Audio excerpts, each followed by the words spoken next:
నమస్కారం. నా పేరు మాలావత్ మోహన్. విలేజ్ వచ్చేసి పోచంపల్లి, మండల్ పెంబి, డిస్టిక్ నిర్మల్.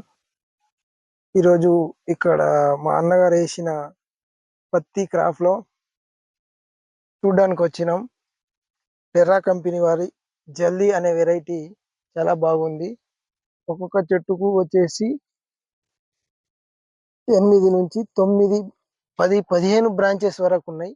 ఒక్కొక్క బ్రాంచెస్ కు 5 లెక్కన వేసుకున్నా కానీ సరాసరిగా ఒక 70 నుంచి 80 కాయలు వస్తున్నాయి. చాలా బాగుంది. కాయ సైజు కూడా మంచిగానే ఉంది. చూడ్డానికి ఎలాంటి రోగాలు కూడా లేవు. మళ్ళా గడుసుతనం, ఈ మెత్తదనం బాగున్నది. గరుకుతనం లేదు ఆకులో. విత్తనం చాలా బాగుంది. ఇది జల్దీ అనే వెరైటీ చాలా బాగుంది. మళ్ళా ఇది తొందరగా వచ్చే ఎర్లీ వెరైటీ. దీని తర్వాత రెండో క్రాప్ గా ఏదైనా వేసుకోవచ్చు. పారస్ బర్మ వాళ్ళది అట. ఇది పిక్కింగ్ కూడా బాగానే వస్తున్నది. తీయడానికి సులువుగా ఉన్నది.